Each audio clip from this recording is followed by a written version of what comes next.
This is my J9 Plus, and it's older hardware with new software. But let me explain, because the clean station is basically same as the J7 Plus. The body of the J9 Plus is the same as the J7 Plus. And the main thing is that the software has been updated to the 7.0 version of the iRobot OS. So what's the new updates here? Well, it has 100% increase in suction power over the J7. It comes with something called Dirt Detective, and it's going to have 3 levels of suction power that you can adjust inside of the iRobot app. iRobot is also taking a page from the iPhone playbook by changing the color of their iRobots into something more metallic and premium looking, even though in this case it's not going to be a metal cover, it's still plastic.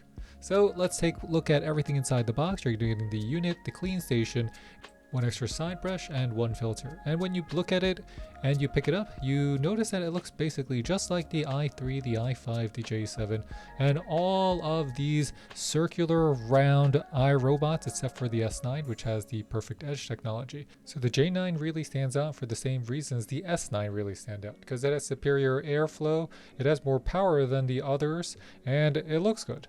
So this is the self-empty bin on the J9 Plus. It's going to be identical to the J7, even where the location of the bags and everything are.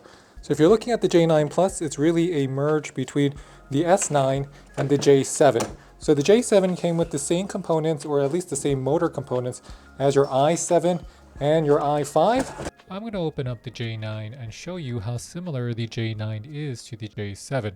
Because once you take a look, you're going to see that the real big difference is just that battery, at least what you can see visually. So I pop it open and there is a very large battery inside of the J9. And it comes at 4,460 milliampere hours. That is more than 100% increase in battery size from the i3 and the J7, and this is going to be just about a 25% increase from even the S9. So we're going to take open our J7, and you can see how much smaller that battery is just physically. It's just obviously smaller. And the J7 comes in at just about 2100 milliampere hours.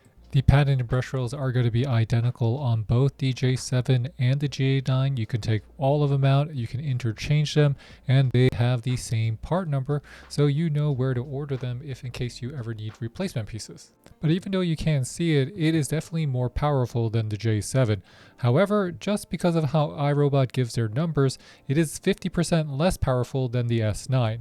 So if you test it out, you'll find that the S9 has better performance on hard carpet, and that could also be because it has the bigger brush roll, but also because it's more powerful. But the J9 is definitely more powerful than the J7. Secondly, I'm a bit confused because I thought they would just add the front-facing camera to the S9 and call that the J9 Plus.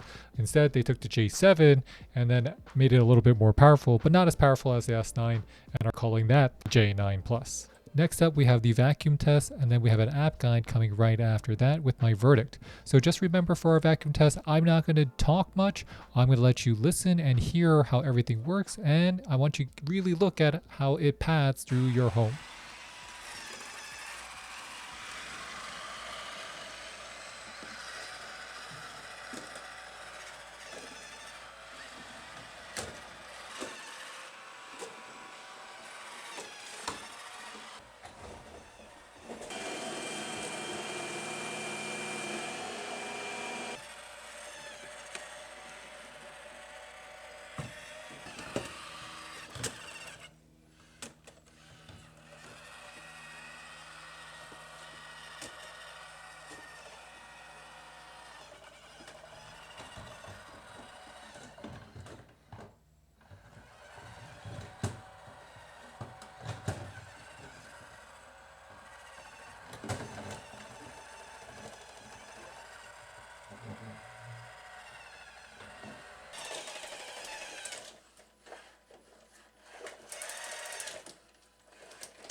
So the iRobot J9 is currently stuck in between our carpet, the children's carpet, and the children's desk.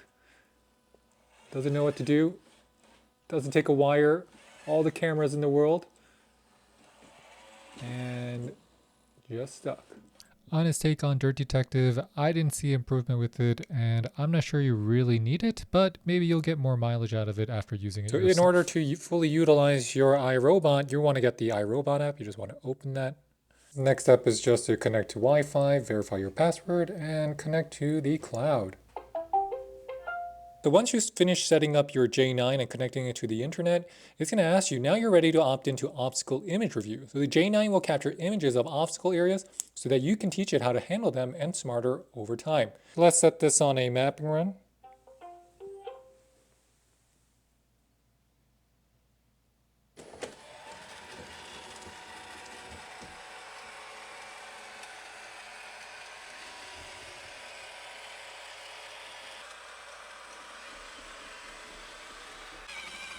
So this is going to be the app. So now we have the map. You want to see it. You want to show me the map.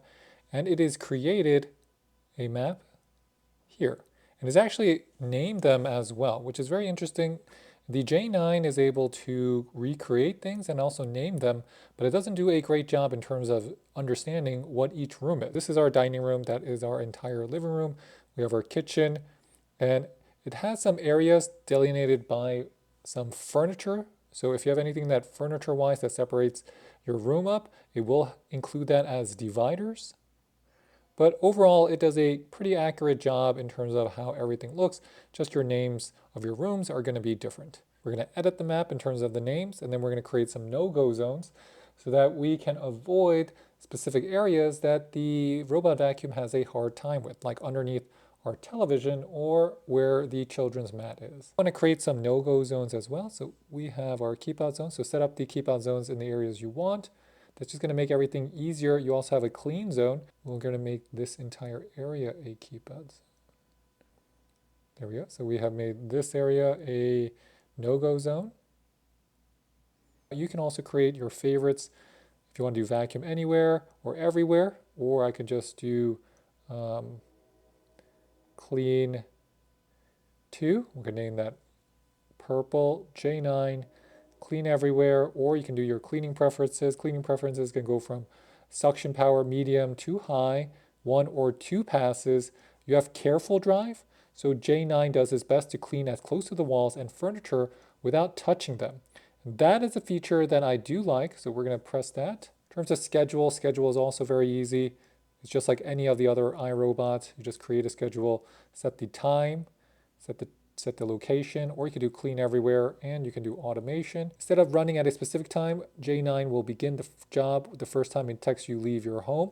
If you enable that, it's going to sense where your location is, and then once your phone or the iRobot app detects that you are away, it's going to turn itself on. Here you have your product health, you have your product settings, including if you want to change the status lights, Wi-Fi settings, cleaning preferences, so if you want to turn on obstacle detection, bin full behavior, and there we go. So the iRobot does have some instructions if you're wondering where it's going. And it's going to say, going to the foyer.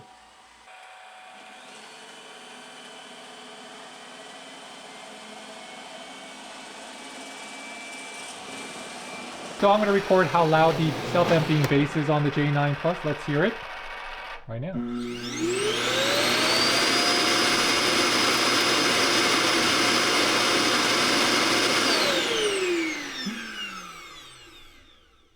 Let's see if it fully emptied here. Out. And yep, it is empty, so it did work. So what's my verdict? Well, let me just add a couple more good points. iRobot's customer service in terms of the Robovacuums is very good because they're responsive and they're very helpful. I had an issue with my S9 and they actually sent me a new unit because of my battery and because the battery was defective, but they sent me a new unit, which is not something I can say other Robovacuum companies will do as easily. And because of the increase in battery life, I do find that the J9 is more usable than the J7, and it actually does clean better than the J7. J7 does, even though it's so similar to the J7. Now, let's talk about the main issues. Well, iRobot still is using VSLAM, and in my opinion, LiDAR navigation is faster and more efficient. It produces better floor plans, it does better job just mapping your floors in 3D, and it's more effective. And the iRobot still is a little bit clumsy, so it is prone to getting stuck under the right conditions. If you set your house up correctly, it will not get stuck. If you make your no-go zones correctly, it will not get stuck. But barring that, there are times when I'll send it out and it will still get stuck, which is surprising because it has that advanced AI detection system. If you want to compare it to the S9 is actually going to be more powerful for carpets, and I have a lot of high pill carpets in my home, and I just like how it corners and it picks up everything off those carpets quickly and without a lot of passes, and the J9 is good for that, but the S9 performs better. So my ultimate verdict is that the J9 Plus is a solid Robovacuum, and for many it will be more than enough for most people. But the sad part for me is that iRobot was the leader in the space for so long, and it's strange to me that they're embracing older technology instead of combining it with their better software. So if they took their newer technology and just combined it with their current software, it would really make one of the best Robovacuums on the market, because avoiding poop is great, but an overwhelming number of people will never need that feature. And if you got to get it on sale, maybe close to $599, it's going to be one of the best options. But at the current MSRP price of $1,000 plus, well, then I recommend you stick to your i3, i7, J7, S9 for a little bit more longer, just until iRobot includes more hardware updates, and or if they finally get a mop self-cleaning station. And I'll catch you next time, guys. This is David with the French Glow. If you have any questions, please leave them in the comment box below. And please hit that like or subscribe button. It really does help support our channel. And I'll see you soon. Bye, bye, bye.